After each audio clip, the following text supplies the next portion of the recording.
নমস্কার বন্ধুরা, হোলির ব্লগ নিয়ে চলে এসেছি আপনাদের কাছে।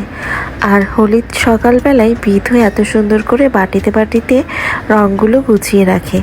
আর এই রঙগুলো আমার বাবার দোকান থেকে নিয়ে আসে আমার সোনা মেয়ে। আর মা উপর থেকে পুজো দিয়ে এসে সোনা মেয়ে সোনা ছেলেকে সুন্দর করে আবির মাখিয়ে দেয়।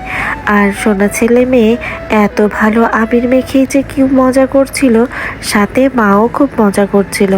আমরাও মাকে একটু আবির মাখিয়ে দিলাম। আর সোনা ছেলে মেয়ে দুটো মায়ের সাথে এত মজা করছিল যেন মনে হচ্ছিল তিনজনই শিশু হয়ে গেছে। দুজন তো শিশুই, আর একজনও শিশু হয়ে গেছে। দেখতেও বেশ ভালোই লাগছিল। সোনা ছেলে মেয়েগুলো এই স্মৃতিগুলো বড় হলে দেখবে যে ছোটবেলায় ওরা কি কি করেছে। আর আমার সোনা মেয়েটা দেখুন বারবার ওর ভাইকে মাখাচ্ছে।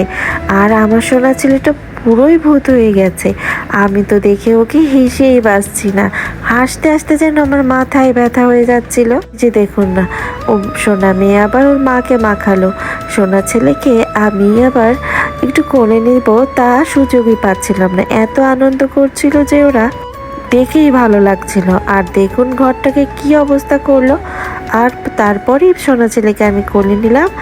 আর পুজোর ঘরে এসে একটু গোপালকে আবির দিয়ে এখানে আবার আমরা একটু বাইরে এসে ঘোরাঘুরি করে চলে আসলাম উপর দিয়ে। তারপর আমরা নিচে এসে ওদের সেই মূল খেলা শুরু হলো।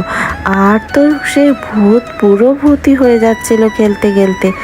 আর এই যে মেয়েটা আবার সবাইকে একটু আবির দিয়ে দিচ্ছিল। সোনা ছেলেও তাই দেখে আবির দিচ্ছে, আর কি যে মজা পাচ্ছে, হাসি কোটি কোটি হয়ে যাচ্ছিল সব সময় সোনা ছেলে আর সোনা মেয়েটা। আর সোনা মেয়েটা সুযোগ পেলেই ভাইকে একটু মারছিল ঠিকই, কিন্তু সোনা ছেলে আবার খুবই এনজয় করছিল। এদিকে মামা আবার নিয়ে এসেছে মেয়েকে। বিধু ফোন দিয়েছিল মামিকে যে পিউকে দিয়ে যেতে। তাই দেখুন মেয়েটা হুট করে যে ওর মুখে মেরে দিয়েছে, ওর চোখে লেগে গেল। দেখুন কি মজা করছে। বিস্কিট কিনে নিয়ে এসেছিল, বাবা আবার বিস্কিট কিনে পাঠিয়ে দিয়েছিল কাকুকে দিয়ে। সেটা আবার মা ওদের দিল, মানে আমাদের শ্বশুর বাবা পাঠিয়েছিল, তাই মেঘ নিয়ে এসেছিল।